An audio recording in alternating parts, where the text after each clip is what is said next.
Assalamualaikum warahmatullahi wabarakatuh. Bismillahirrahmanirrahim. Rabbi shrah li sadri wa yassir li amri wa hlul 'uqdatam min lisani. Allahumma shalli wa sallim ala sayyidina Maulana Muhammadin wa ala alihi wa sahbihi ajmain. Amma ba'du. Ini yang saya hormati pertama, pengatur saya ini Profesor Dr. Haji Maskuri. Yang cara ngomong tidak kayak profesor tapi kayak jurkam. Jadi kalau ciri utama akademisi itu kalau ngomong itu teduh, datar, runtut, sehingga memaksa orang lain itu menerima karena runtutan logika yang terbangun. Nah, kalau ini ndak, pokoknya kasar gitu, pokoknya orang itu. Ini agak lazim, agak dalam dunia ilmu.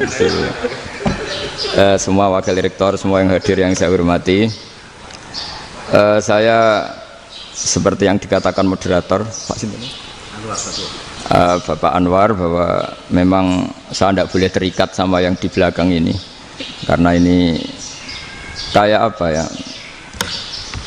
Ada satu madhab yang anak-anak Unisma semuanya harus tahu, teman-teman di Unisma. Menjelaskan itu tidak lebih baik.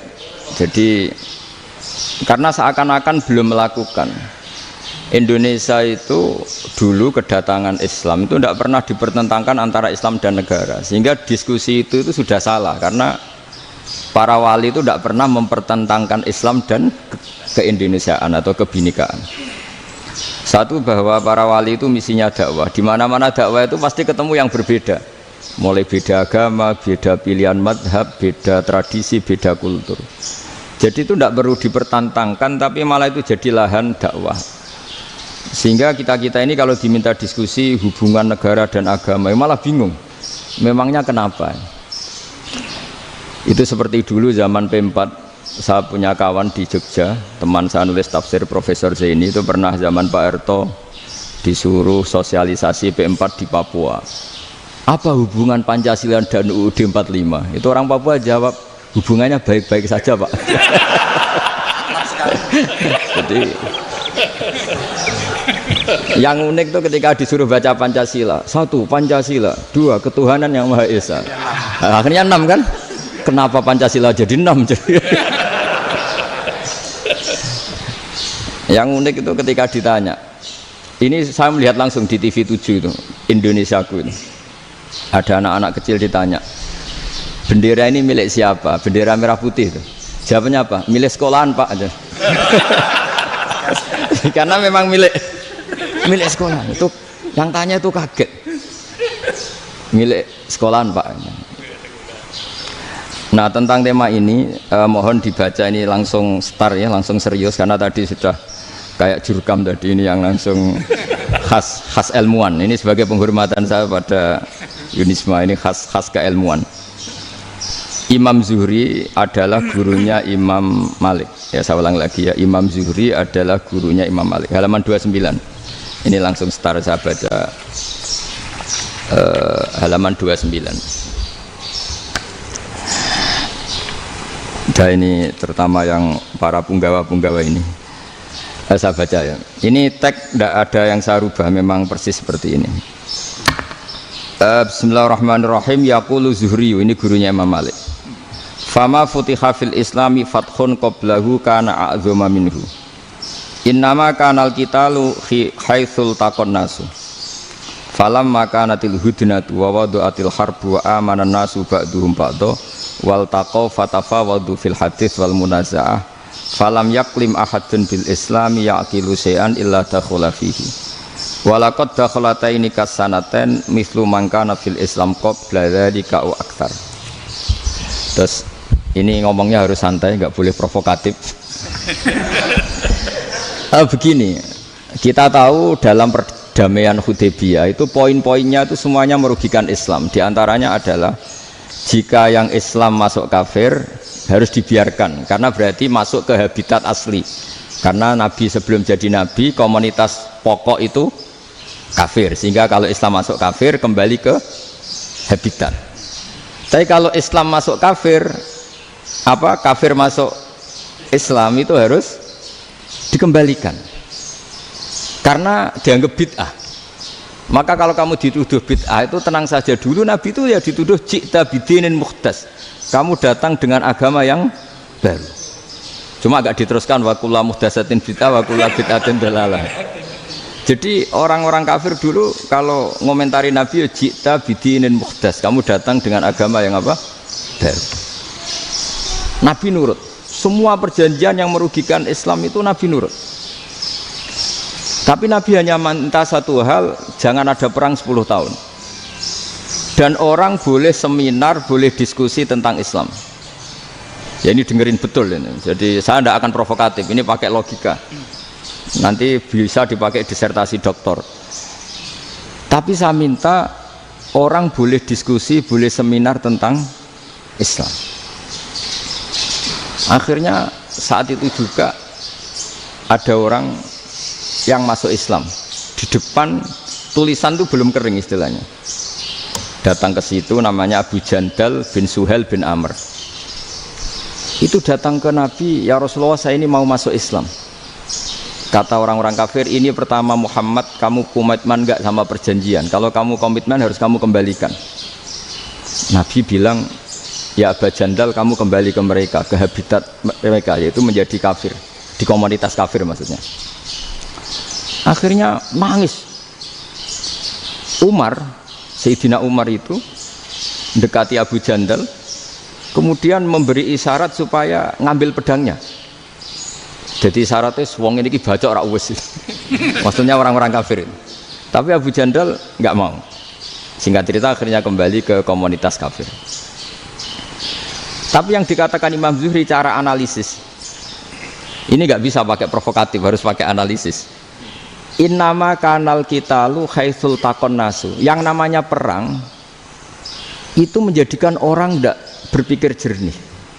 Ini poin yang diambil oleh Rasulullah. Kalau dibahasakan Nabi curi kesempatan, masuk Nabi dikatakan mencuri, meskipun itu hanya bahasa ya. Enggak mungkin lah kita bahasakan seperti itu. Saya ulang lagi ya. Kenapa ada perang berkesinambungan sampai tahun ke-8 Hijriah?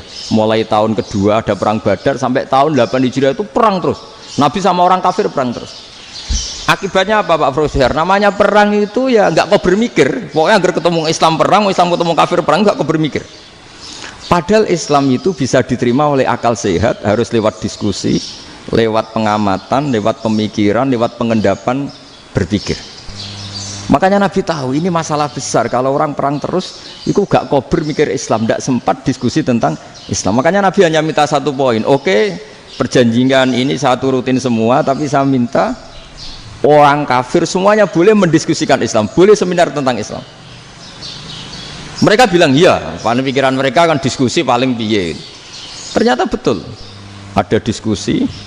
Terus temanya gini, kira-kira bener di Muhammad Abu Jahal. Terus Tuhan Muhammad sama Tuhan Abu Jahal itu keren mana? Diskusi. Tuhan Muhammad itu khaliqus samawati wal ardi, yang menciptakan langit bumi. Sebagaimana kampanyenya Muhammad. Ya mereka masih jangkar bilang Muhammad. Kalau Tuhan kita, ya berhala itu yang kita bikin, yang kadang rusak, yang kadang kudanan, terus lumutan, pokoknya terus diskusi. Kita kok bener pengirannya Muhammad. Terus Muhammad Abu Jahal. Mulai dhisik Muhammad itu ora tau bodoh nih. Mulai dulu Muhammad tuh gak pernah bohong. Abu Jahal, waduh, wis bodoh nih ngongkonan. Wis ribet kan? Dan semua diskusi itu mengarah ke kebenaran Islam. Akhirnya ngomong kafir sing tokoh-tokoh ya cara Jawa yo. Wah, semane jebule masalah ini kan. Artinya gini, kalau kita ingin Indonesia damai, sebenarnya yang untung itu Islam. Karena Tuhan yang menciptakan langit dan bumi tentu gak akan diperbandingkan atau akan dikalahkan oleh Tuhan yang lahirnya saja sudah di bumi. Misalnya kita menjual Tuhan Allah, siapa itu yang menciptakan langit bumi, yang ada sebelum langit bumi? Bandingkan dengan Tuhan yang lahirnya di bumi, ada tanggal lahirnya, ada aktenya, itu kan sudah ribet kan? Begitu juga kalau memperbandingkan tokoh. Muhammad itu siapa? Tokoh yang bisa menyatukan pan Arabik, tokoh yang begini-begini, yang sayang istri, sayang keluarga. Dibandingkan dengan tokoh Abu Jahal, Abu Lahab yang corong jauh penggaweannya yang ngerugikan orang lain. Akhirnya orang itu mulai tertarik sama Islam. Makanya kata Az-Zuhri, pakai bahasa dulu. Falam yaklim ahadun bil Islam. Tapi kalau sekarang yang populer itu bahasa yatakallam. Sebenarnya yang benar itu bahasa kalimah yaklimu kalaman, karena masdarnya itu kalam, berarti sulasi nopo mujarrad. Tapi di fiilnya itu mujarradnya enggak kelaku. Jadi di fiilnya takallama yatakallamu, tapi untuk masdarnya yang kelaku kalaman. Jadi ini agak unik, agak enggak lazim. Sebenarnya kan takallama yatakallamu takalluman, tapi di masdarnya kalam populer, tapi di fiilnya tidak populer. Saya teruskan ya. Ini penting sekali. Jadi menjual Islam, kalau boleh dibahasakan menjual, itu tetap enak dalam kondisi damai.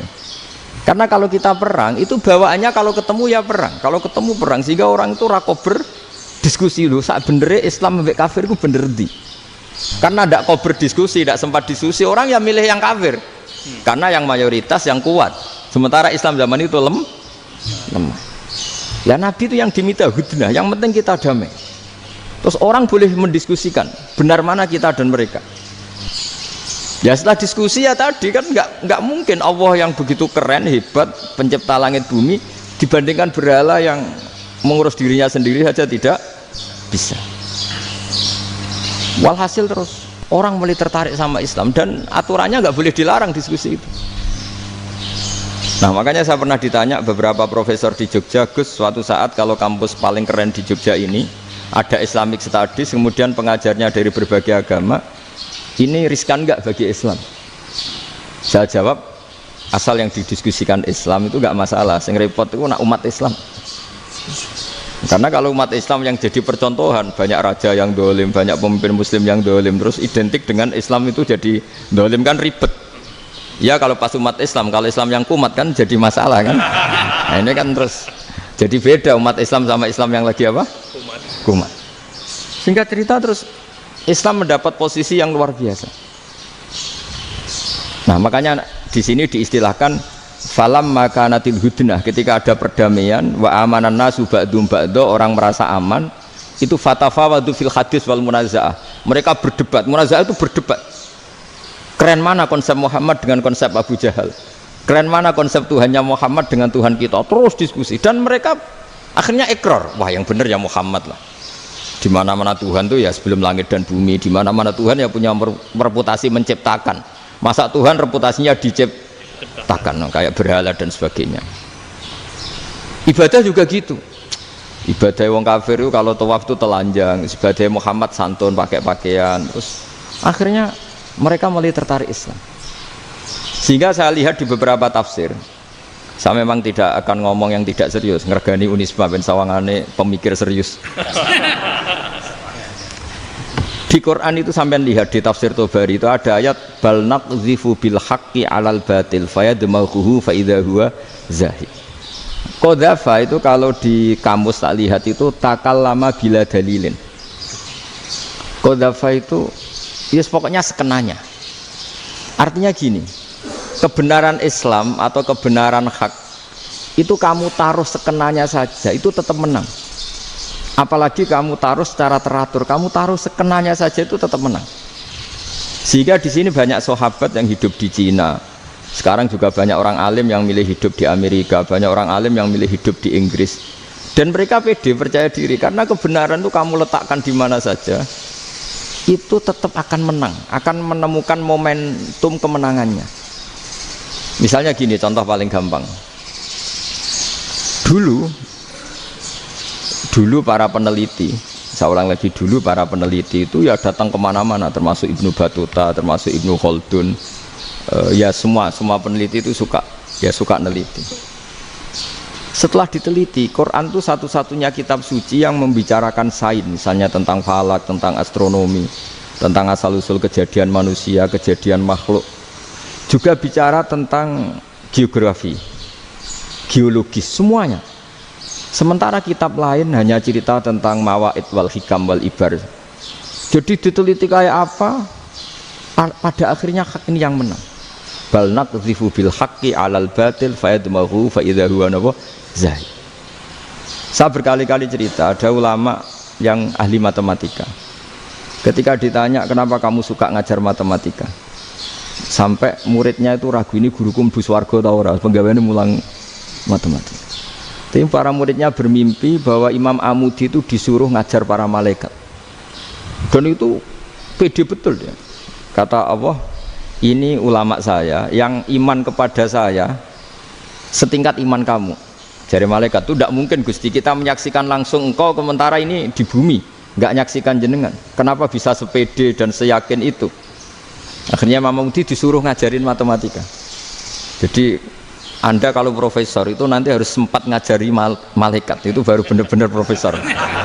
Jadi nanti di akhirat ngajari siapa? Malaikat. Jadi ada seminar yang melibatkan banyak malaikat, narasumbernya itu seorang profesor.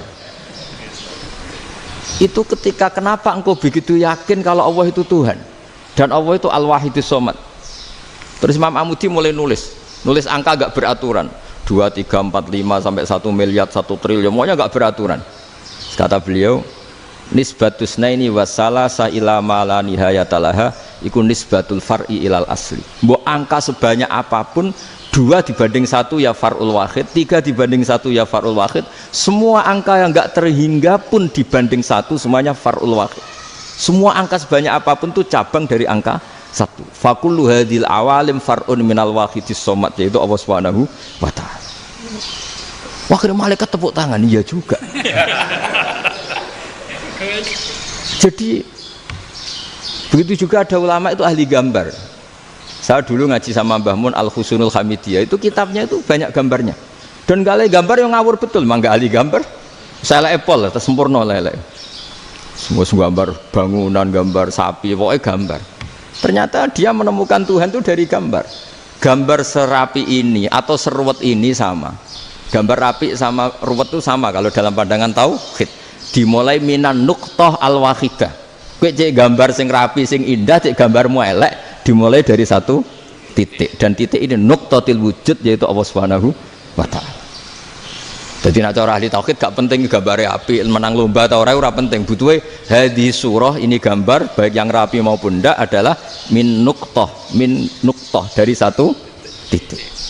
Ya, alam raya sebanyak ini mbok gambar mbok ora, cek mulai Mars sampai Jupiter kabeh semua bentuknya yang banyak ini semuanya min nuqtatil wujud, yaitu dari titik wujud, ini kok Allah Subhanahu wa ta'ala. Di sini hebatnya ulama-ulama, mbok dia pengajar matematika, mbok pengajar gambar, semuanya dipakai perangkat untuk tauhid. Nah, itu kan juga bagian dari Islam damai, Islam yang sangat tidak perlu perang untuk orang dipaksa Islam. Nggak perlu provokatif kayak tadi pidatonya rektor jenengan tadi. Jadi ciri utama ilmuwan tuh kalau ngomong datar tapi logikanya nggak terbantahkan, itu ciri khas ilmuwan. Kalau ciri khas politikus kalau ngomong itu keras, provokatif lah kira-kira gitu. Tapi isinya biasa. Nah saya berharap nanti semua profesor doktor itu datar tapi isinya kualitasnya bagus ini. Mentes. Jadi makanya terus kata ulama, kenapa diistilahkan balnat zifu bil haqqi? Kenapa pakai qadzafa sementara qadzafa maknanya takallama bila dalil? Maksudnya bila dalil di sini itu min ghairi ikhtiyajin ila dalilin. Kebenaran itu memang nggak butuh dalil. Apa kita perlu dalilnya apa? Buktinya apa? Kalau 3 itu cabang dari 1. Wong gendeng yang takut gitu pas orang gendeng. Wong 3 cabang dari 1 kok ditanyakan buktinya apa? Itu min awalil bidah. Pertama orang pasti tahu kalau 3 itu far'ul wahid, 1 juta juga far'ul wahid, 1 miliar juga far'ul. Gambar yang sebanyak apapun ya dimulai dari 1 titik, cek gambar benar maupun yang tidak. Akhirnya apa? Ulama dulu itu sebegitu rileks nerangkan tauhid. Lalu kenapa asma ini yang ya ini kan khas NU ya, khas pesantren. Sebenarnya saya keberatan pakai istilah khas NU, pakai khas pesantren karena NU itu anaknya pesantren, jangan dibalik pesantren anaknya NU, karena sebelum ada NU itu ada pesantren. Tapi kayaknya Unisma lebih suka pakai bahasa NU dan saya ya agak-agak orderan yang terpaksa disuruh ngomong. Ini agak apa ya, agak kacau sebetulnya ini, agak kacau. Jadi NU itu sama pesantren itu tua pesantren. Jadi NU dilahirkan pesantren, bukan dibalik pesantren dilahirkan NU. Sehingga barokahnya didirikan pesantren ini, kadang nyuwun sewu sekali Mbah Hasyim itu kadang ide besar beliau itu ora dituruti wong NU. Jadi Mbah Hasyim cara kula kok dadi Mbah Hasyim ya mangkel. Mbah Hasyim itu ngarangno kentong. Nggih ngaramno beduk, tapi wong NU nganggo kentong. Beduk. Dan uniknya Mbah Hasyim enggak tersinggung. Karena ciri khas pesantren itu membolehkan perbedaan apa? Pendapat. Itu masyhur khilafnya Mbah Hasyim sama Mbah Fakih Mas Kumambang itu sampai dikitabkan, saling ngeritik, saling macam-macam lah. Jadi cara berpikir Mbah Hasyim ketika Nabi rembukan, ini gimana ya cara menentukan waktu sholat ya? Ya pakai kentong ya Rasulullah, dzakalin nasara itu untuk orang Nasrani. Ya pakai buk itu trompet, dzakalil Yahud itu untuk orang Yahudi. Terus, ada yang usul lagi pakai api ya Rasulullah. Dzakalil Majusi itu orang Majusi. Setelah itu ada orang datang lari-lari cerita mimpi azan tadi. Ya itu terus dipakai sarana pemanggilan sholat ya azan itu. Sehingga Mbah Hasyim menolak kentong. Karena mantas sababi qaumin fahuwa minhum. Beliau keras sekali sampai bilang haram. Beliau judulnya ya haram. Al-Jasus Antakhrimin Nakus. Setelah naskah itu sampai ke Mbah Fakih Mas Kumambang di Gresik situ, di daerah Dukun situ. Dulu nggak ada WA ya, jadi sampainya ya lama. Makanya saya sampai sekarang nggak punya WA, karena ya saya ulama kan, kalau WA-an terus ya jadi ulama. Nggak jadi ulama, main WA-an terus itu. Nah itu termasuk rektor nggak kau bermikir itu mesti kebanyakan WA. Karena kan otaknya didikte oleh sesuatu yang masuk, sesuatu yang dilihat itu kan pasti mendikte kita. Beda kalau yang nggak WA-an kan mikir apa kita yang menentukan. Kalau WA-an kan kita ditentukan. Mau mikir anaknya butuh apa gara-gara WA informasi Jakarta mikir Jakarta. Padahal secara kewajiban ngapain kamu orang Malang mikir Jakarta? Gara-gara WA mikir Jakarta belum selesai ada berita di Sulawesi, mikir Sulawesi. Habis itu mikir NTT. Makanya semua orang sekarang merasa tokoh nasional gara-gara informasi yang masuk itu nasional. Jadi Mas Yo RT yang mikir gimana Gus Indonesia kok. Padahal RT loh. Sampai lupa kalau dia itu RT. Jadi semua orang sekarang merasa tokoh nasional. Dan itu gara-gara apa coba? Akhirnya semua orang juga punya ide tentang nasional. Harusnya negara itu gini-gini. Jebule wonge sing duwe ikon itu sapa? RT. Ribet kan? Saya teruskan, setelah naskah itu sampai ke Kiai Fakih Mas Kumambang, beliau itu marah besar. Ini harus dilawan, dan saya bukan karena benci Mbah Hasyim. Beliau teman saya ketika ngaji Kiai Mahfud di Mekah. Jadi Mbah Fakih dan Kiai Hasyim itu teman ketika ngaji di Mekah. Terus cara ngelawan tuh lucu, gak ilmiah, tapi gak ilmiah wong alim tetap ilmiah. Di mana-mana serupa itu tidak sama. Ya kalau mungkin zaman Nabi di Madinah itu, zaman itu kentong itu identik dengan milik Nasrani. Di Indonesia beda.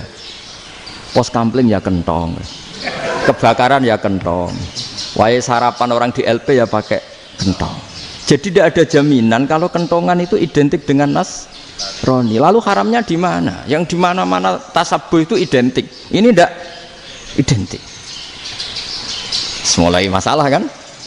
Mulai masalah. Jadi beliau gaya judul Hazruus.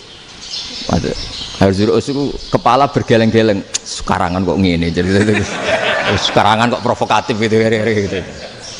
Nah, dan itu Mbah Hasyim ya hormat Mbah Fakih hormat Mbah Hasyim. Saya sendiri secara pribadi itu lebih suka pendapat Mbah Hasyim sebetulnya. Karena bagi saya sholat itu sakral, ya sudahlah kalau sakral ya dipanggil dengan sesuatu yang sakral yaitu kalimat thayyibah azan. Tapi saya tidak akan bilang kalau kentongan itu haram. Karena kalau haram alasannya mirip orang Nasrani. Sementara pos kampling ya pakai kentong, ada banjir ya kentong, ada kebakaran ya kentong. Jadi tidak identik untuk misa atau untuk sholat ala Nasrani. Tapi itu dulu ya rileks saja, dua beliau itu ya saling menghormati, padahal saling kritik. Dan dulu ulama yang beda madhab itu ya saling menghormati. Imam Syafi'i itu kalau sholat di kawasan Masjid Abi Hanifah ya tidak kunut. Ketika ditanya kenapa kamu tidak kunut, sementara engkau berpendapat kunut itu sunat, ikroman di hadal madhab, saya sangat menghormati madhab. Imam Ahmad bin Hanbal itu berpendapat kalau orang pakai bekam, pakai iftisot atau hijamah itu batal sholatnya. Sementara Imam Syafi'i mengatakan tidak batal apa sholatnya atau wudunya tidak batal. Tapi Imam Ahmad itu ditanya, apa kamu makmum Syafi'i? Bagaimana mungkin saya tidak makmum sama wali kutub seperti Imam Syafi'i? Padahal menurut keyakinan Imam Ahmad ini sholatnya batal. Ini habis ikhtijam udah wudu. Tapi tetap saja beliau karena perbedaan pendapat di furu' itu lazim. Ya orang boleh berdebat lah. Ketika Unisma datangkan saya, itu saking senengnya kiai, apa saking sombongnya sampai ngatur kiai, kan nggak pernah bisa diperdebatkan. Itu kan orang boleh debat kan? Itu saking angkuhnya apa saking senengnya kan nggak jelas kan? Kan dan orang boleh setuju pendapat saya, yaitu ngatur kiai itu haram. Setuju juga Pak Rektor, ekspresi mahabbah itu ya macam-macam. Dulu sahabat ya gitu, sahabat itu ada yang nggak kenal wajahnya Nabi sama sekali sampai akhir hayatnya. Ketika ditanya, lo kamu itu sahabat kok nggak tahu wajahnya Nabi? Saya tidak pernah berani memandang Nabi karena ijlalan Nabi, terlalu menghormati saya sehingga tidak berani memandang wajahnya. Ada sahabat yang penggawaannya dulu wajah Nabi sampai bisa nyifati alfiu faminunil hajib, sampai bisa nyifati detail karena dulu wajah Nabi itu ibadah. Ada seorang wali ditanya, kalau kamu di surga ingin nggak melihat Allah? Enggak. Loh, tapi semua orang ingin melihat Allah.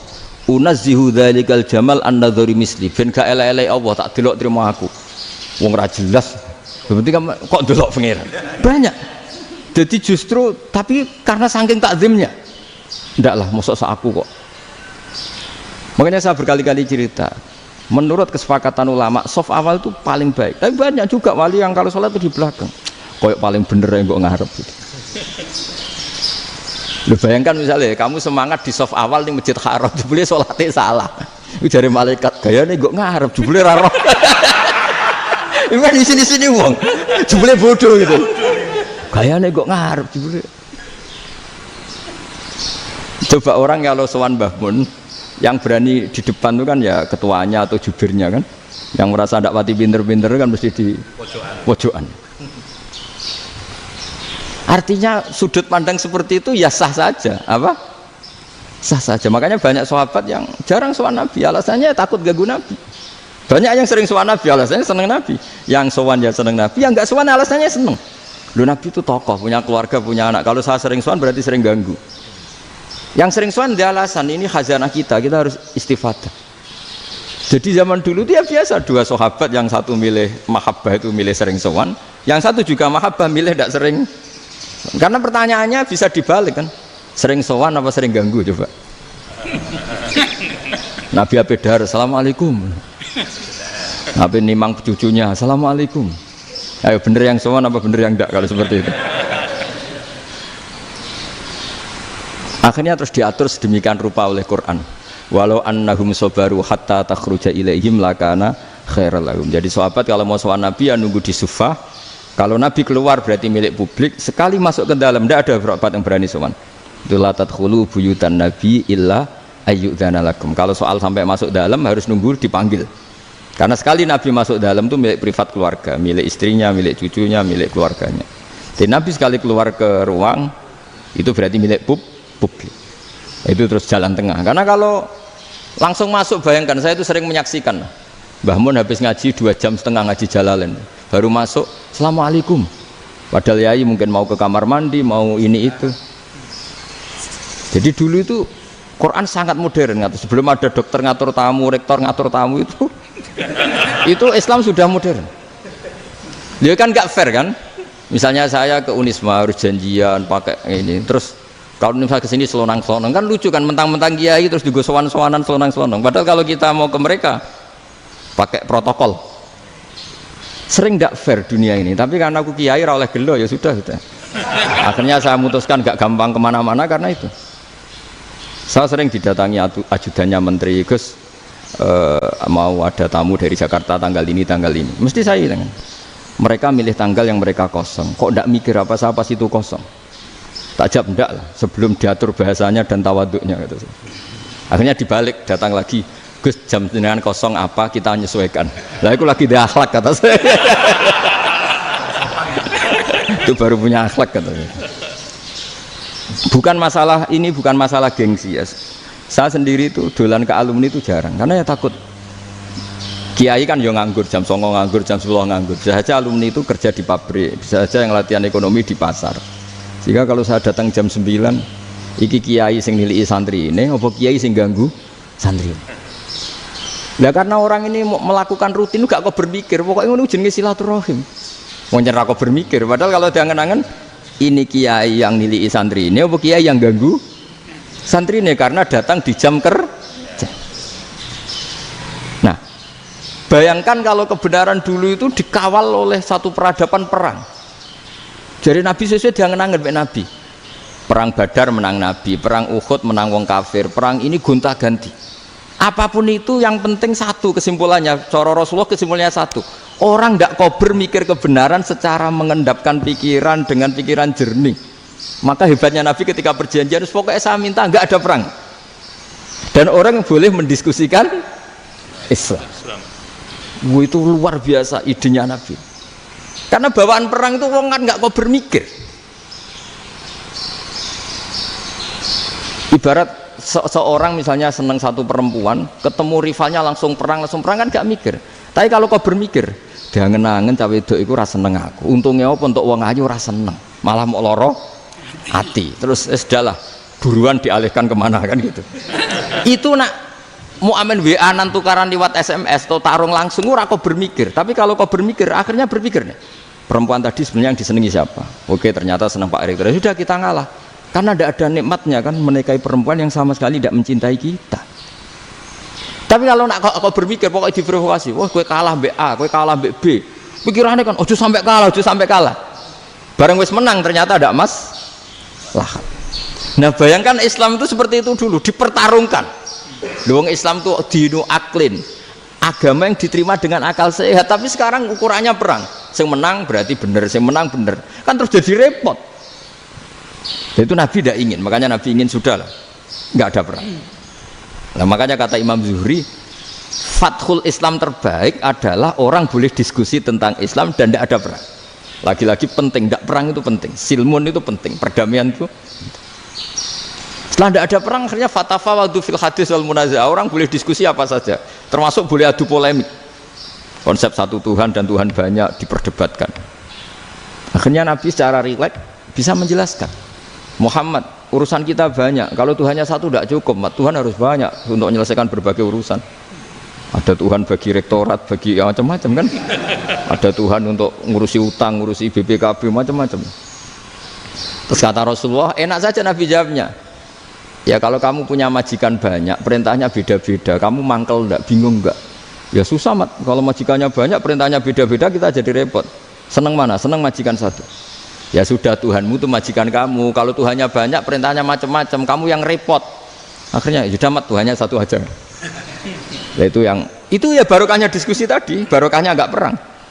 Daraballahu mathalan rajulan fihi syuraka'u mutasyakisuna wa rajulan salamal lirajul hal yastawiyani masalah. Terus alhamdulillah. Jadi orang yang paling kafir pun saat itu taslim. Nah ini kembali ke kalimat la ilaha illallah. Saya tidak perlu provokatif, pasti teori saya itu benar. Bukan saya bilang benar itu karena sombong, enggak. Ini sesuai teks. Misalnya begini, benar enggak kelompok takfiri yang suka ngafirkan orang lain? Itu pasti tidak benar. Logikanya gampang. Orang yang kafir 70 tahun saja dengan melafadzkan la ilaha illallah menjadi muslim. Masa dengan kalimat yang sama yang muslim menjadi kafir? Itu logikanya kan enggak ketemu. Orang kafir 70 tahun untuk menjadi muslim disuruh baca apa? La ilaha illallah. Tapi gara-gara baca la ilaha illallah nyekel patok jadi kafir. Pertanyaannya, loh ini kalimat apa? Kalimat untuk mengkafirkan apa kalimat untuk mengislamkan? Karena yang kafir dengan kalimat itu menjadi Islam, ternyata yang Islam dengan kalimat itu menjadi kafir. Itu ketemu nggak? Cara logika itu kan nggak ketemu kan? Makanya cara pikirannya Abul Hasan Asyadzili, dan saya setuju pikiran itu. Istighfar ini boleh orang Jawa Timur protes karena kadang beda manhaj, tapi jangan protes saya, protes Abul Hasan Asyadzili, kualat mesti sampean. Ketua Torekoh napa? Sadziliyah. Cara madzhab Sadzili, dan Anda boleh berbeda madzhab, mencari khasnya wong kampus wani beda. Beda kapasitas lah, pokoknya butuhnya beda. Dan ketok pinter, ketok kritis tuh. Cara madzhab Abdul Hasan As-Sadili itu gini Pak Rektor. Jadi istighfar itu baik. Tapi ba'da kamali tauhid, setelah tauhidnya itu benar. Alasan beliau masuk akal. Ketika ada ayat fa'alam annahu la ilaha illallah wastaghfir li dzambik. Bihadil kalimah. Jadi orang boleh istighfar setelah tauhidnya benar. Alasannya Abdul Hasan As-Sadili begini. Qul lil ladzina kafaru iyantahu yughfar lahum ma qad salaf. Katakan kepada mereka yang kafir, sekali mereka tidak kafir, maka otomatis dosanya masa lalu diampuni. Pertanyaannya, yang bisa menghentikan kekafiran itu kalimat apa? La ilaha illallah. Dengan hanya melafadzkan la ilaha illallah Muhammadur Rasulullah, langsung yughfar lahum ma qad salaf, langsung dosanya diampuni. Berarti yang menjadi pengampun dosa lah, penyebab pengampunan itu apa? La ilaha illallah. Itu bahkan orang kafir belum istighfar. Loh, di ayat itu kan Allah gak mensyaratkan setelah la ilaha illallah istighfar baru diampuni, enggak, asal la ilaha illallah langsung yughfar lahum ma qad salaf. Saya ulang lagi ya, jelas ya. Jadi kulil ladzina kafaru iyantahu yughfar lahum ma qad. Nah sekarang iyantahu, mereka berhenti dari kafirnya, syaratnya pakai apa? La ilaha illallah Muhammadur, itu langsung yughfar lahum ma qad. Artinya apa? Ghufranullah itu bisa didapat hanya dengan mujarrodut tauhid, yaitu hanya dengan melafadzkan kalimat thayyibah. Dan sahnya istighfar juga berdasar kalimat thayyibah itu. Misalnya gini, orang kafir sebelum Islam melafadzkan astaghfirullah, astaghfirullah, astaghfirullah, kira-kira diterima enggak? Enggak kan? Karena syaratnya istighfar ba'dat tauhid. Nah makanya dalam madzhab Sadili istighfar itu setelah la ilaha illallah. Karena cara pandang ya seperti itu. Jadi fa'alam annahu la ilaha illallah wastaghfir li dzambi. Jadi dengan kebenaran tauhid saja ini sudah cukup kita insya Allah layak diampuni. Karena innallaha la yaghfiru ayyusyraka bihi wa yaghfiru ma duna dzalika liman yasha. Jadi orang yang tauhidnya benar itu bisa diampuni Allah asal tauhidnya benar. Itu Allah ngendikan liman yasha wa yaghfiru ma duna dzalika liman yasha. Dawe Imam Suyuti walam yakun liman yastaghfir. Jadi orang yang bertauhid secara benar meskipun gak sempat istighfar itu tetap potensi diampuni. Karena bawaan tauhid itu sudah menjadi layak diampuni. Kayak orang kafir sekali ngelafatkan kalimat tauhid mbok gak istighfar langsung diampuni. Nah, karena melihat seperti itu terus orang berlomba-lomba memperbanyak jumlah ngelafatkan la ilaha illallah. Jadi kita yang alim, kita semua, saya tidak bilang saya, kita termasuk yang di pinggir-pinggir saya ngaku alim yang ora masalah lah soalnya. Kita semua yang alim-alim itu tahu bahwa la ilaha illallah itu super. Sudah bawaannya tauhid, juga punya kelayakan diampuni. Nah, kemudian nasib kita agak sial. Malah kalimat ini dituduh bid'ah, dituduh khurafat. Mergo Nabi nggak pernah tahlilan, Nabi nggak pernah. Nabi nggak pernah tahlilan kalau diartikan Nabi ora tau maca la ilaha illallah, enak gak kalimat ini. Nah, ini provokatif ini. Jadi ini sudahlah keanehan-keanehan ini kita terima karena ciri utama wali, ciri utama ulama itu wa'udhu fisabilillah, harus pernah disakiti. Jadi kalau Unisma sakit kalau dituduh apa? Dituduh bid'ah itu berarti belum calon ulama. Calon ulama itu wa'udhu fisabilillah, harus disakiti. Jadi kalau kamu disalahpahami itu ya harus santai. Provokatif tadi. Iya, termasuk provokatif tadi. Termasuk diatur tadi. Jadi kalau cara berpikir kan, karena mereka itu memang kalau kita turutin itu memenya itu terlalu, kadang menghujat kita itu enak ya jadi GNU, ada orang mati datang, kiainya dapat makan, dapat rokok, terus pulang. Jadi apa? Terus kita kayak tersangka terus. Kita kan kayak tersangka terus, tertuduh terus itu. Terus yang orang NU ya memenya juga nggak kalah ekstrimnya. Boleh ya ajaran orang nggak boleh ngasih kiai gitu. Berarti boleh dong ajaran kikir. Jadi memang kadang apa ya, cangkem elek lah bahasa kasarnya itu. Itu memang kadang lebih mengenakan. Kalau kita datang ke acara mayat kan dapat makan, dapat minum. Kalau yang sohibul bed rokok ya dapat rokok. Kalau kiainya dapat wajib, kadang 20.000, kadang 50.000. Terus memenya itu kok setega itu ya, ada orang meninggal kok malah kita makan-makan. Seakan-akan kan kultur ini biadab kan gitu. Tapi yang orang NU kebalikan bales. Oh ternyata nggak boleh ya mayit disodakoi, ternyata nggak boleh ya orang dermawan. Berarti Islam membolehkan medit ya gitu. Modus ini kan. Tak angen-angen itu luwih mandi timbang takbir ya kan. Karena ini kan memicu emosi kan. Memicu apa? Emosi. Nah tapi saya kalau disuruh bela mana itu tidak ada yang saya bela. Ya seorang sudah lah, kalau mau nganggur saja sudah itu bisa. Ya tapi itu memang apa ya? Itu khazanah Islam. Ada yang kritik, ada yang enggak. Ya itu memang khazanah. Ya biasa aja kalau saya biasa. Wajar. Karena dulu ulama itu sudut pandangnya itu ya seperti itu. Ada yang ulama suka ibadah itu sholat, ada yang milih apa tidur. Sampai Imam Ghazali bilang suatu saat ibadah terbaik di zaman akhir itu tidur kan. Sholat saja kalah sama tidur kan. Tapi itu loh ya, yang wajib tetap loh, terus kamu gak sholat wajib. Begini beliau mencontohkan itu. Ada orang sholat tahajud terus obsesinya itu ingin hajatnya terkabulkan. Sementara yang tidur obsesinya nikmati rahmatnya Allah, boleh tidur, bisa tidur. Kata Imam Ghazali, timbang kita tahajud terus nuntut pangeran aduk turu katanya. Mergo engko di akibat terus setan memberi bisikan, "Loh nyatanya kamu tahajud ya gak terkabul." Berarti cerita bahwa Nabi ngendikan kalau doa tahajud mustajab enggak. Daripada ngono ki aduk turu ora tau ndonga ya Imam Ghazali. Timbang ngabra-abri Islam ya, timbang ngelek-ngelekin apa? Islam. Jadi ulama itu mulai dulu itu sudah berpikir. Banyak orang menjadikan tahajud, sholat malam itu media untuk hajatnya. Dan kalau nggak kesampaian ini mutung. Nyalahkan kiainya ijazah ramandi. Macam. Daripada ngono ora usah apa? Tahajud turu. Dan jenis kayak ini tuh banyak. Makanya ulama kayak saya itu saenake dhewe itu ya jarak. Saya sering didolani muhibbin terus bilang, "Gus saya doakan gini-gini, saya mau nyalon bupati atau saya gini." Saya bilang, "Gak waduh orang donga, nak ramandi darane ulama dongane ramandi." Nak mandi kamu jadi bupati tetap nganggep karena beli. Sopo sing ora roh bupati saiki gak beli. Ribet kan? Ketika mereka jadi ngunsurkan doa kamu apa karena kemarin beli? Yang beli maksudnya, nggak beli nggak usah tersinggung. Jadi ribet ngadepin. Nggak, artinya gini loh, boyo doa itu jangan dipakai begitu loh. Kalau minta nasihat tak nasihati, jadi bupati yang baik, gubernur yang. Kalau minta doa itu resikonya.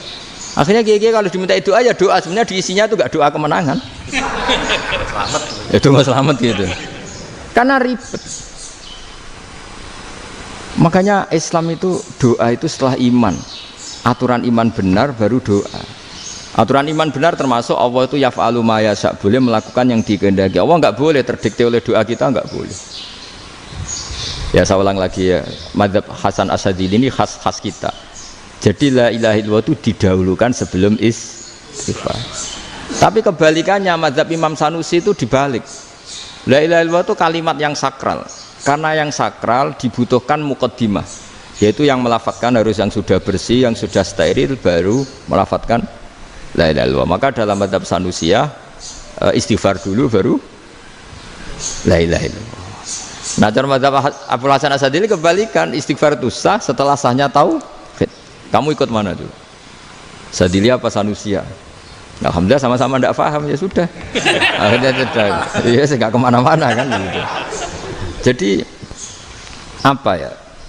Terus ini saya teruskan, ini biar khas pesantren atau khas NU lah, kalau bahasa Pak Rektor khas NU.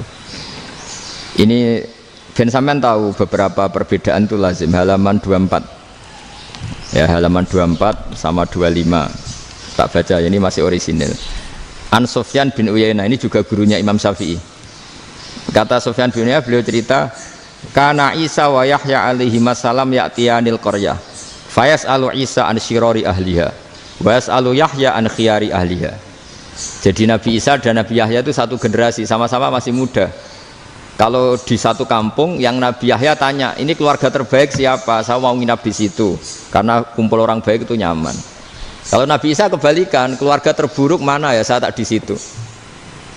Nah terus Akhirnya faqala lahu Yahya, lima tanzilu ala syirarin nas. Kenapa kalau kamu bermalam kok malah kumpul orang-orang yang nakal? Innama ana tabibun udawil mardo. Saya ini nabi, barat dokter. Di mana-mana dokter yang ngumpuli yang sakit, ngobati yang sakit. Makanya di NU itu ya banyak Kiai Jazab mengumpuli yang nakal-nakal. Nak tepak yang ngentas yang nakal, nak ora tepak ya katut.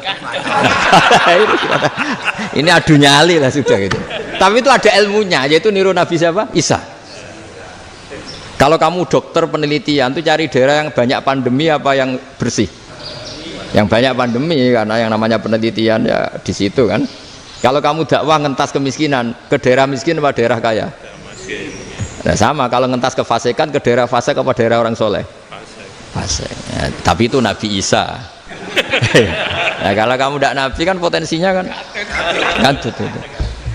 Tapi setidaknya bahwa kita sering disalahkan karena punya beberapa tokoh yang ngancani fasik-fasik, itu sebenarnya ada dalilnya, yaitu Nabi siapa? Isa. Nah, terus masalah tegas dan lunak. Ketika ada mahasiswa misalnya pacaran, boncengan lanang dan perempuan, itu pilihan kita apa? Kalau tegas, terus gak mau mendengar kita. Misalnya gini, contoh gampang, tak beri contoh Pak D. Jangan orang tua, nanti secara fikih itu beda. Nah, ini kan kita orang pesantren, biasa ngaji fikih detail.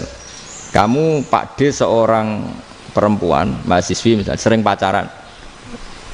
Setiap ke situ sama pacarnya kamu diam saja, padahal kamu dosen keislaman. Mesti pawanaan kamu nyimpulkan ternyata pacaran itu tidak apa-apa. Buktinya Pak D itu tidak negur, menengahi. Ini berarti as-sukut alal mungkar. Tapi kebalikannya, Pak D ini terkenal keras. Nak rono mesti ada aku ponaan. Akhirnya yura rono, mesti ngerti nak mesti diamuk. Nah, dua orang ini sama-sama gagal kan? Yang lunak menjadikan ponakannya pacaran terus karena enggak negur sehingga dikira membolehkan. Sing keras juga enggak sempat bina wong rono era wani. Akhirnya dua orang ini sama-sama enggak ketemu, sama-sama enggak berkesempatan membina kan? Gagal membina kan? Karena yang keras ponakannya enggak pernah situ, berarti enggak bisa bina kan? Yang lunak membiarkan berarti juga ada bina. Nah, Islam itu antara dua itu. Ya agak terlalu lunak, nggak terlalu keras. Karena kalau terlalu keras, misalnya ada kiai terlalu keras, lu masyarakat mau tanya itu gimana? Lari kan? Lu saya ini punya pengalaman pribadi. Saya ini kan kecelok orang alim. Itu kalau pernah ya saya itu berusaha ya pokoknya ya umumnya orang alim lah, tenang terus anteng, nggak gejlok-gejlokan. Itu nggak ada yang tanya. Saya mimpi ketemu beberapa ulama itu disalahkan. Terus umat saya kalau mau tanya itu ke siapa? Wong alim wis wibawa, meneng tambah banget wibawane. Bala Quran sering gojlok rektor macam-macam. Terus wong wanita kok, saya biasa ke pasar pandangan dicegot orang. Gus, putri saya itu sering keluar darah tapi melebihi batas haid gini-gini. Kalau badhe sowan jenengan, gak usah sowan ning kene mbek ngadeg-ngadegan. Terus tanya, yang haid berapa hari, Gus? Ya supaya rudat ilal adat sebelum dia punya penyakit istihadah itu berapa? 6 hari ya sudah, kembali 6 hari lainnya mustahadah, tetap sholat, tetap normal. Tapi kalau saya wibawa, moro pasar gue tasbih seduwilu. Iku mesti wong salaman njaluk donga yakin lho. Tapi baru kayak rada uraan ketemu wong-wong, dol pening ndi? Mak pening ndi? Gus beneran Gus ketemu jenengan kula wingi badhe tuwa kok. Akhirnya tanya. Dadi uraanku iku amdan. Lho nek sampean asli iki asli uraan. Karena ndak uraan lah tetap ndak wibawa kan. Jadi baru kayak uraan itu ya banyak.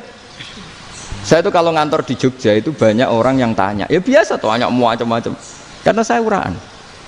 Ke pasar ya orang, bahkan di bis sering ketemu orang. Wah beneran Gus kalau badhe sowan jenengan badhe tanya ini. Ya sudah di sini aja. Jadi semua itu diilmoni. Nah, Nabi itu punya sisi yang dua-duanya jalan. Memang beliau luar biasa, dipilih Allah yang luar biasa. Nabi ketika wibawa itu banyak sahabat yang bahkan mengenali wajahnya aja tidak bisa. Ka'anna ala ru'usihim at-tayr. Bayangannya seakan-akan di kepalanya itu ada burung yang takut terbang, saking antengnya. Tapi Nabi sekali mengeluarkan job, sekali santai, itu sahabat tanya itu sampai yang nggak pantas ditanyakan. Nabi saat tadi kumpul istri saya, tapi tidak inzal itu wajib mandi ndak. Aro'aita law anna ahadana ya'ti imro'atahu walam yunzil. Itu ya ditanyakan. Nabi pun kumpul mboten saged inzal sepundi. Guys metu lagi. Terus ya ada yang tanya macam-macam. Ya saking ada sahabat dipanggil Nabi tambah lari, dipanggil lagi tambah lari. Panjenengan nyeluk, oh pas kula kumpul bojo kula. Lah kula kuwatir jenengan orang suci, saya belum mandi, makanya saya lari. Nabi ngendikan innamal mukmin thahir, ya nak masalah ketemu kiai ra apa-apa ijek junub. Penting kok nak salat ya dhisik. Tapi Nabi sekali pakai madzahirul jalal, tapi pakai wibawanya, itu orang nggak berani ngomong. Tapi sekali Nabi rileks, itu orang bisa tanya apa saja, termasuk halal yang nggak pantas. Loh, ada sahabat itu tanya lucu, tanya Maimunah. Maimunah itu ya cantik tapi sudah agak tua lah. Maimunah, ya umal mukminin, hukumnya ngambung bojo pas Ramadan ubi. Wah gak roh aku, gak tahu diambungkan Nabi pas Ramadan. Tanya Saudah, wah malah orang-orang diambung kalau Saudah itu kan wis tuwa itu. Lucunya istrinya dia jawab, tanya Aisyah yang mungkin Nabi, iya yang mungkin tanya Aisyah. Itu yang usul ya istrinya Nabi Maimunah.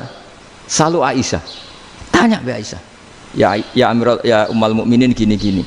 Aisyah yang cantik masih perawan kan. Qabbalani Rasulullah bahwa oh Nabi biasa ngambung-ngambung pas Ramadan dan beliau tetap puasa. Akhirnya fakih ngarang kan wa takbil fi Ramadan wa tublah la tubtilu shauma ngambung ora. Iku udah biasa di sini. Ya nasi bojone ayu. Nah ini artinya seasik itu gitu. Jadi garwane Nabi sing ngrasa rodok tuwa. Wah, aku ora tahu ya. Kok Aisyah. Serilek itu dulu itu. Maksudnya orang Islam pertentangan itu. Maksudnya dia balik semua ini bedanya orang pesantren sama orang kampus. Kalau orang kampus mau cerita agama itu rahmatan lil alamin, tapi nyontokno rileke ora iso.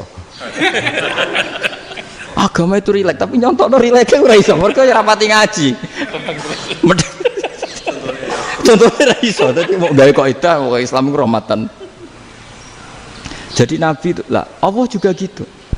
Allah itu kalau sudah memperlihatkan madzahirul jalal, itu mbok malaikat Jibril rawani. Ketika Allah dengan madzahirul jalal. Tapi kalau Allah dengan madzahirul jamal, madzahirul apa? Jamal. Iku yo gojol-gojol kan sampai makhluke yo gojol. Yo buli-bulian cara sakniki. Ya sampean delok ning hadis syafaat itu, akhiru man dakhalal jannah atau akhiru man kharaja minan nar, itu di beberapa judul. Ada seorang rojul yang ahli neraka ya, dintas mbek pangeran, terus ditudono swarga. Gusti, swarga, ngiler tok ora wong wayu, roh wis ngiler tok. Ngerjaluk Gusti mosok roh tok ora oleh mlebu. Jarimu asal mlebu metu kon neraka ora jaluk-jaluk meneh. Sumpah lho ya, gak jaluk apa-apa meneh. Mboten Gusti. Sekali saya keluar dari neraka ndak akan minta apa-apa lagi. Wis. Wallahi, wallahi, la as'alu ghairah. Mesti ghairah khoslah, ghairah tilkal khoslah. Ya niku selain keluar dari neraka saya tidak akan minta lagi. Didono swarga wong do kelon seru wibet kan. Sing bojone elek kan dendam dadi ning swarga iku. Swarga iku wis macam-macam. Gusti mosok roh tok ora oleh mlebu. Jarine ra janji ra njaluk meneh. Akhire ya wis didelokno neraka. Jadi pangeran jawabe gampang, didelokno neraka. Roh neraka begitu menyakitkan, begitu ngeri. Sudah Gusti saya tidak minta surga, sementing nggak masuk neraka. Rabbana srif anna adzaba jahannam. Setelah lama itu diadepno swarga njuk mlebu swarga, terus diadepno nang neraka. Akhirnya ya sudah. Saiki mlebu swarga gak apa-apa. Iku jawabe lucu. Atas taziu bijinan ngenyek kula. Wong karuan ra di swarga kok mlebu swarga. Terus akhirnya mlebu swarga, kan mlebu swarga tamanna, sangen-angen sembo jaluk apa? Orang ngangen-angen yang indah-indah, laka wa asratu amsal ya siku tak turuti wa asratu amsalih lan lipatan ke-10. Jawabe wong lanang ya lucu. Atas tazi ubi wa anta rabbul alamin. Jenengan pangeran kok ngenyekan. Maksudnya wis karuan aku ora pantes. Terus jare pangeran, la astazi ubika walakinni ala ma asya'u qadir. Aku gak ngenyek kowe, pancen aku pangeran. Nuruti kowe iku iso. Jadi Allah sendiri ketika dengan madzahirul jamal itu malaikat ya ono sing wani bantah. Masyhur itu kan malaikat sing bantah pangeran ataj alufiya mayufsitu fiya wasfikut. Karena Allah dengan madzahirul jamal. Sing paling masyhur Nabi Musa. Nabi Musa itu ketika Nabi Mi'raj.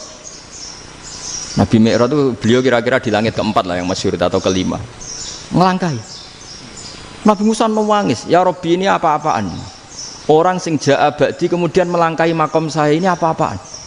Jadi Nabi Muhammad kan apapun hebatnya kan junior. Kok melangkahi makom saya ini apa-apaan? Enggak fair.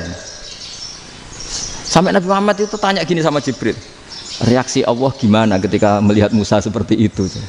Jawab malaikat Jibril lucu. Ya roh khiddatahu, Allah sapal gayane Musa. Biar. Jadi lucu.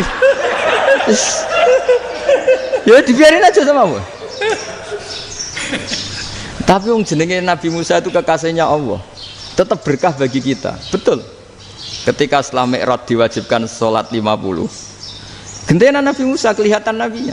Sebenarnya Nabi Musa itu sebetulnya loh, gak nguntungkan kita sebetulnya. Tapi yang nguntungkan, sebenarnya tidak niat nguntungkan kita, tapi nguntungkan. Nabi Ibrahim kan di langit ke-6, keren lah. Konti jong ketemu Allah ngeten-ngeten kan sholat seket. Karena Nabi Ibrahim terkenal Nabi baik, tidak bantah. Bareng Nabi Musa. Kenapa diceluk pangeran? Kula akan salat ping 50. Inna ummataka la tutiku dalik. Wah, gak kuat umatmu. Serai-rai gak umatmu ora ngarah kuat 50 rakaat. Tapi sebenarnya Nabi Musa itu niatnya bukan membela kita. Fa inna ummati la umatku sing gagah-gagah ra iso meneh umat. Berarti sebetulnya ya itu masih pakai gengsinya gitu. Wes ngono-ngono lah sementing kita untung. Sebetulnya dia itu gak terima wong umat saya aja yang lebih kuat. Gak kuat apalagi umatmu. Dan terus sebutin irji ila rabbika fas'alhu takhfif. Itu berarti Allah dengan madzahirul jamal. Sudahlah, datang ke Allah minta keringanan. Allah itu baik. Minta, ambek Allah di ringanan mau 5 tok, jadi cek 45. Balik ke Nabi Musa, piro 45, cek ra kuat umatmu. Wong umatku ora kuat, jadi sebenarnya dia bilang umatku ora kuat. Lho cara Nabi Muhammad model wong Malang, yo beda umatku mbek umatmu. Ribet kan? Itu. Loh, Nabi Muhammad kan tidak seperti itu kan? Tidak punya akhlak Malang kan? Akhlak. Maksudnya akhlaknya mujur itu loh, akhlak yang baik gitu. Ya akhlak yang mujur, bukan yang Malang gitu. Jadi Nabi ya manut. Tinggal 40 kan, dikurangi lagi 35 sampai 9 kali kan? Masyhur itu. Ya kan kalau dikurangi 55 kan berarti turun naik kan? 9 kali. Itu setelah 5 itu Nabi Musa cek usul masih ragu. Itu cara Nabi munggah nentek. Ini entek ya. Terus iya doa tuntas betul. Sebebas. Terus munggah ado-ado lha opo? Ngapain itu? Akhirnya Nabi Muhammad sudah sampun ya kalimah Allah. Saya ini malu sama Allah Musa. Sudah 9 kali dan diturutin terus. Jadi Allah kalau dengan madzahirul jamal itu Nabi Musa biasa nego sama Allah. Tapi ketika Allah dengan madzahirul jalal itu Nabi Musa enggak berani. Yaitu di hadis syafa'ah. Hadis syafa'ah ketika manusia datang ke Nabi Adam, ya tuna Adam. Ya Adam anta abul basar ngene isfa'li ana inda rabbik. Kamu saya minta mensafaati kita. Nabi Musa, Nabi Adam inna rabbi qad ghadibal yawma ghadaban lam yaghdab qablahu mislah wa la yaghdab ba'dahu mislah. Ini Allah sedang murka besar dan tidak akan murka seperti ini lagi.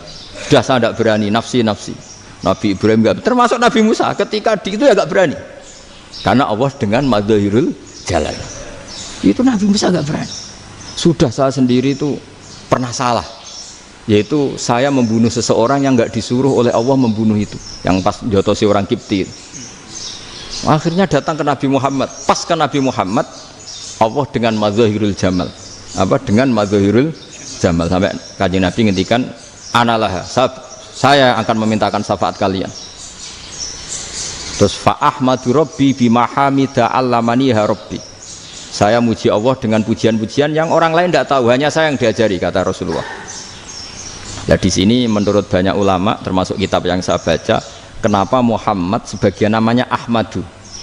Itu dari af'al tafdil fa Muhammadun Ahmadu min ghairihi. Muhammad Rasulullah itu kalau muji Allah di atas cara mujinya Nabi yang lain. Jadi Ahmadu bukan dari fi'il mudhari' lil mutakallim tapi dari af'al apa? Tafdil. Fa Muhammadun Ahmadu min ghairihi. Bahwa Kanjeng Nabi Muhammad sallallahu alaihi wasallam itu cara mujinya Allah di atas pujian para nabi. Makanya di sini Sayyid Ali Zainal Abidin kalau muji hamdal hamidin wa fauqa hamdil hamidin. Jadi pujian saya ini di atas rata-rata cara mereka apa? Memuji. Yaitu sirinya apa? Nabi itu tahu bahwa akhirat itu tidak bisa batasi Allah. Kamu tidak bisa nyemprit Allah. Allah, ini akhirat loh. Amal sudah ada manfaat. Ingat itu. Tidak bisa seperti itu. Allah itu nggak bisa tunduk sama konstitusi yang bernama akhirat. Artinya Allah meskipun di akhirat tetap duwe hak yaf'alu ma yasa atau yaf'alu ma yurid. Nggak bisa kamu terus wah ini akhirat amal ra iso dikirim wong mati, amal ra iso dikirim.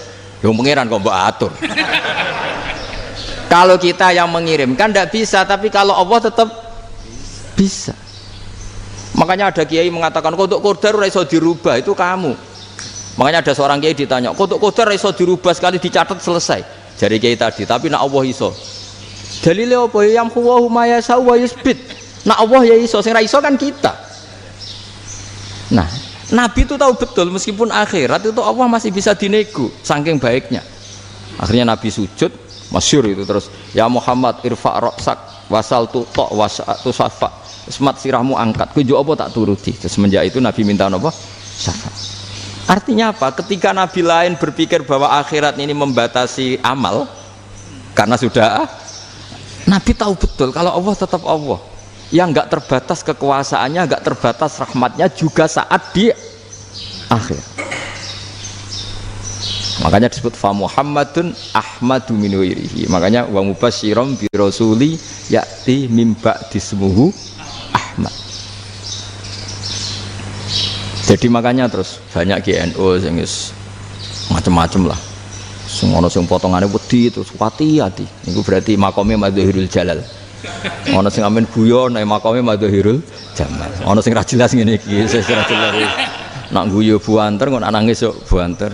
Jebule urusan utang. Lah ini sudah yang udah.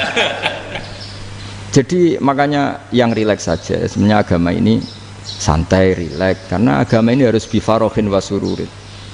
Enggak boleh agama ini dibawa dengan kekerasan, dengan antisosial. Karena agama ini harus kul bi fadlillah bi rahmati fa bidzalika falyafrah, harus senang, harus rileks. Makanya saya jadi kiai itu senang takutnya gini. Sekali saya tidak senang jadi presiden buruk. Ternyata jadi wong alim ra enak, itu contohnya. Sampean merengut terus uripe susah, nanti orang tidak berani jadi orang alim. Makanya saya buktikan bahwa saya lebih bahagia dibanding rektor. Nanti orang ingin jadi rektor semua, gak ingin jadi orang alim. Saya pernah ketemu sekian rektor di Jogja, tanya, Gus, kenapa jenengan bela-belain pesantren sampai segitu? Kan keren kampus NU, sekarang ada Unisma, ada NU Jogja, ada NU Jepara gini. Terus tak bilangin gini, sampai rektornya itu istighfar. Saya bilangin gini, ini sekaligus tak kasih tahu ini rektor Unisma ini. Tak bilangin gini, andai kan tidak ada kiai kayak saya itu Islam bisa tutup. Kok bisa, Gus? Misalnya ada perempuan haid faqal adat. Itu kalau untuk tahu hukumnya haid daftar dulu ke Unisma. Daftar dulu kan? Setelah daftar nunggu pelajaran haid. Baru tahu haid setelah 3 tahun dari masalahnya gitu. Tapi baru kayak kiai ketemu saya di jalan, Gus anak kula nu haid ngeten-ngeten mboten normal, hukumnya piye? Oh, hukumnya ngene dibalekno ning adat. Ora usah registrasi, ora usah daftar. Jadi ya harus ada istighfarnya lah. Unisma juga harus istighfar, semuanya harus istighfar. Karena ada sisi yang nggak mewakili kebutuhan Islam. Tapi saya sebagai kiai juga istighfar. Karena fakta hukum mengatakan yang boleh jadi KUA yang jabat, yang boleh kemenak yang punya gelar. Dan ini yang mengawal Islam secara undang-undang karena mereka yang bikin. Nah, karena kiai tidak punya gelar tidak bisa jabat di situ. Saya juga istighfar. Jadi tidak sampai entok yang istighfar. Karena yang kebutuhan ini terwakili yang punya gelar. Tapi yang punya gelar juga harus istighfar tadi. Mosok kepen roh hukum haid ngenteni kuliah se. Itu aja nanti nunggu guru yang pas mata pelajaran itu. Terus kapan dekne salate wong jawabannya belum ketemu. Tapi baru kayak saya kan ketemu di jalan tanya. Gus saya sering ketemu. Gus saya ini bapak angkat. Mau nikahkan putri saya, itu gimana itu kalau cerita wali sebenarnya anak saya sok, kalau nggak cerita nggak sah karena saya bapak angkat. Itu banyak. Hanya tak akali ya sudah wali yang sebenarnya taukil pada hakim tanpa diketahui, tapi hakikatnya itu taukil hakim. Itu kan tidak gampang. Nah, tapi kalau tanyanya di kampus, registrasi dulu, daftar dulu, baru tahun berapa ada pelajaran itu. Semester 5 baru tanya. Iya kan? Semester 5 ya? Iya. Oh, itu kan. Jadi jangan kira terus sistem Unisma itu yang terbaik di dunia, enggak juga kan? Enggak juga. Dan sistem-sistem yang lain maksudnya ada aja. Tapi sistem kiai lho, Mbah Mun juga sering pesen saya, kowe kudu seneng pegawai negeri. Piye-piye sing jaga agama pegawai negeri. Kemarin pas acara 7 harinya Gus Robah saya matur itu di depan para kiai. Setelah saya jadi kiai ya itu nyata. Islam di Papua, di NTT yang bawa siapa? Dokter negeri, ya kan? KUA negeri. Barokahnya mereka negeri dijamin negara kan? Barokahnya Muslim berkebutuhan Islam. Akhirnya bikin musola di situ, bikin masjid. Bahkan di Korea Utara itu ada masjid bawaan duta besar, karena banyak duta besar Muslim berkebutuhan masjid. Yang bisa gini itu yang negeri apa yang swasta? Negeri lah. Di sini kiai tidak mewakili semua kebutuhan apa? Islam. Tapi kampus juga enggak, kampus Islam sekalipun tidak memenuhi semua kebutuhan Islam tadi. Masa orang tanya kan nunggu semester berapa tadi? Semester 5 masih daftar dulu. Nunggu pelajaran itu. Payahnya pas ketemu dosennya, wong saya tidak pernah ribet kan? Dosennya cowok gitu. Jadi sudahlah, makanya ini. Iya, makanya ini kan bentuk kearifan. Jenengan ngakui fungsi kiai kayak saya itu bentuk kearifan. Saya juga ngakui jenengan ini butuh kearifan. Saya sering didolani KUA itu. Itu rata-rata ya didikan kiai. Kompilasi hukum Islam itu banyak ya, janda cantik. Contohnya harus cantik, kalau jelek nggak mungkin terjadi kan. Ada janda cantik kebetulan suka kawin tapi takut zina. Saya ulang lagi, suka kawin tapi takut. Itu seringnya gitu Pak Rektor. Jadi dia kawin bosen, bilang ke KUA, Pak saya sekarang mau nikah sama ini. Loh, tapi kamu mau punya suami. Ya tapi kan nggak tercatat Pak. Itu KUA-nya rata-rata itu nggak berani. Meskipun nggak tercatat, karena secara fikih meskipun nggak tercatat tetap dia seorang perempuan yang bersuami, maka nggak boleh nikah sama orang lain. Jadi coba kalau nyun sewu KUA hanya ngikuti hukum formal, yang penting di catatannya nggak punya suami, ya dinikahkan saja kan. Tapi mereka enggak, karena didikan kiai nggak berani. Artinya gini, kalau hanya pro hukum catatan sipil, maka ini dinikahkan bisa karena nggak tercatat. Tapi secara hukum santri nggak bisa dong menikahkan perempuan sing dzati zaujin yang punya suami. Nah, ini barokahnya kerjasama yang baik. Jadi di masyarakat itu tertanam didikan kiai, nggak boleh nikahkan perempuan yang bersuami. Tapi di KUA ngikuti hukum formal. Dan di Indonesia itu KUA itu rata-rata konsultasinya ya sama kiai. Sehingga ya nggak berani akhirnya, meskipun aku udah mlebu rokok mbak, gak iso. Dan itu banyak. Seorang lagi ya, makanya ini kan pesantren itu nggak boleh mati. Orang kiai-kiai kayak saya nggak jelas-jelas itu harus lebih jelas lagi. Karena ini yang on time, yang online, yang siapa saja bisa tanya. Saya itu SMS saya itu nggak punya HP WA. HP jadul itu SMS-nya tiap hari tak berapa. Orang yang tanya dari Kalimantan, dari Aceh. Gus di kampung saya ada masjid 2 itu yang Samana. Ada yang dari orang perkotaan, Gus di perumahan baru ada masjid, yang Jumatan baru orang 12, sah enggak? Ya langsung saya jawab, sah. Dalilnya ini. Ya sudah. Nah, tapi kata Imam Syafi'i gini, harus orang 40, itu madzhab Syafi'i, dalam madzhab yang lain gini-gini. Itu kalau tanya rektor itu kan ribet. Masuk ajudan dulu, asisten dulu, panjang.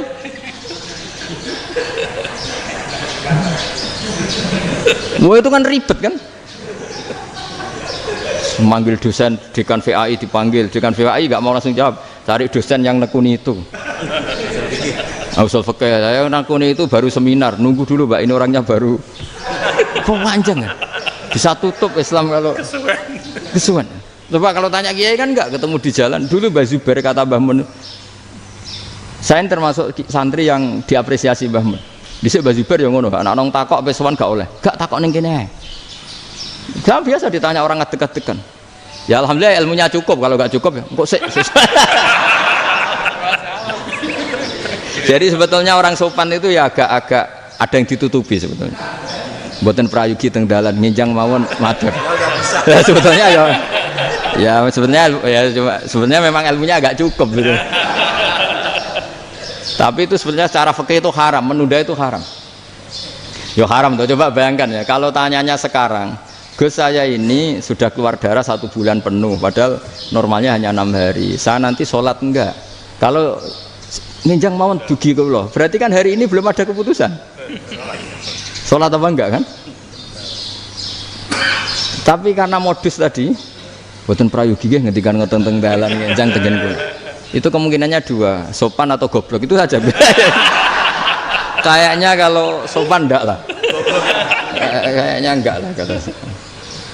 Karena secara fikih itu jelas haram. Bagaimana mungkin sesuatu yang harus dipraktekkan nanti duhur dijawab besok, berarti duhur, asar sampai subuh belum ada jawaban, berarti nggak ada sholat kan? Ya, makanya dibutuhkan orang-orang alim yang kultural seperti ini, dan NU menghormati kultural. Tapi Mbah Mun juga sangat menghormati Islam formal, karena tadi produk-produk formal itu bisa dilembagakan oleh negara, dan itu kita ikut untung gitu. Makanya Mbah Mun itu kalau punya tamu KUA, punya tamu polisi sampai pejabat itu. Kenapa saya contohkan KUA? Supaya jangan kira seperti pendapat orang-orang hasud, wah ya mesti aja disolani presiden seneng, menteri seneng. Enggak juga, sebenarnya semua kiai itu mulai KUA sampai polisi, polsek, polres itu seneng semua, karena sama-sama diajak mengawal bangsa ini, diajak mengayomi semua masyarakat. Tapi kadang-kadang masyarakat ngeritiknya, jenenge kiai disolani menteri ya seneng, presiden, padahal yang sowan kiai itu ya mulai KUA, kapolsek, kepala desa, RT, mudin. Itu mudin kalau tanya ya lucu-lucu. Gus kalau nate nyembelih pitik kemanian, pitik gue gede man. Akhirnya terus ngerti nak kemanian langsung tak sebelah benda itu terusannya gue sah tau. Ribet. Ya tak jawab. Lah pitik masih gue jek urip tau orang. Terus urip Gus. Wes sah cara madzhab Malik kerja urip. Karena itu ada perdebatan antara madzhab Malik dan madzhab Syafi'i. Nak cara Imam Syafi'i itu agak ketat. Hewan yang punya kehidupan sudah mutharibah, misalnya ayam jago, contohnya harus jago, karena kalau ayam kecil diikhlaskan haram. Jadi yang cilik wae kan gitu. Fikih itu ya, fikihnya orang Indonesia itu pecundang. Kalau ayam kecil nggak ditanyakan, mate ra wis. Kalau jago, jago ditabrak truk kejet.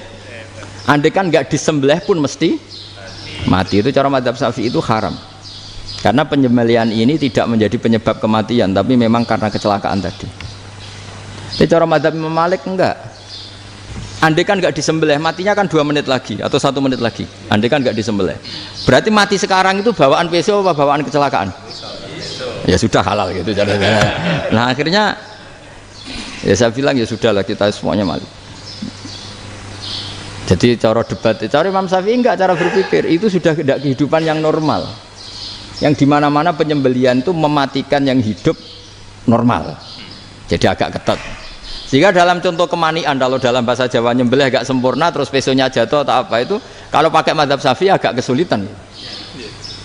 Jadi kalau madzhab Malik asal diselesaikan cara fauron, dan juga sebagian madzhab Syafi'i itu halal. Nah orang mesti tanya gitu, Gus, wedhusku tabrak truk, man Gus kejet. Nak pitik cilik ra ditakok. Makanya termasuk kritiknya Mbah Mun, tapi ini madzhabnya Mbah Mun ya, kamu boleh ikut boleh ndak, karena ini urusan ndak penting. Lha wong-wong lucu, nak ditakoki yuyu muni haram mergo amfibi. Yuyu ngerti sampean? Yuyu nggih. Tapi nak ditakoki kepiting muni halal. Mergo nak yuyu haram gak eman, nak kepiting eman. Besar. Padahal alasannya coba, kenapa yuyu haram? Karena amfibi kan, bisa di air. Pertanyaannya, kepiting seperti itu ndak? Nah, tapi kepiting kalau haram kan eman. Karena besar kan. Kalau yuyu silahkan haram kan gitu. Artinya apa? Fikih kita ini agak-agak pecundang gitu, agak-agak pertimbangan. Iya, ini lucu kan? Kualitatif. Coba alasannya yuyu haram karena apa? Amfibi kan? Hidup 2 alam. Pertanyaannya, kepiting seperti itu enggak? Iya. Kenapa kalau orang tanya yuyu haram apa halal, rata-rata jawab haram. Tapi kalau kepiting mulai khilaf. Loh mestinya kan sama kan? Lah itu karena unsur imannya. Iya tadi. Saya juga sering melihat tonggo-tonggo itu ayam cuwilik sakmene ketabrak truk, enggak ada yang tanya.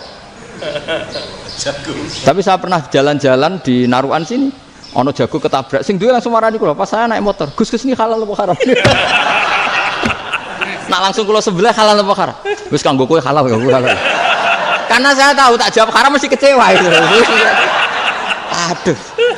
Kiai ini beratnya kan.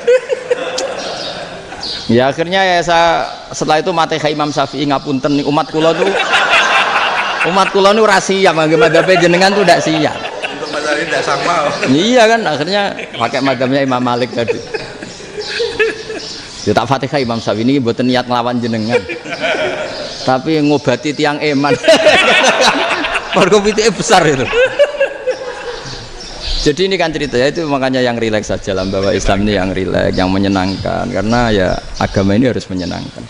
Raditu billahi robba, raditu itu seneng banget, ridho itu puas. Nggak boleh beragama pertuntungan terus emosinan, ya marem atau raditu itu marem jadi yang nyaman. Ya saya kira demikian. Assalamualaikum warahmatullahi wabarakatuh.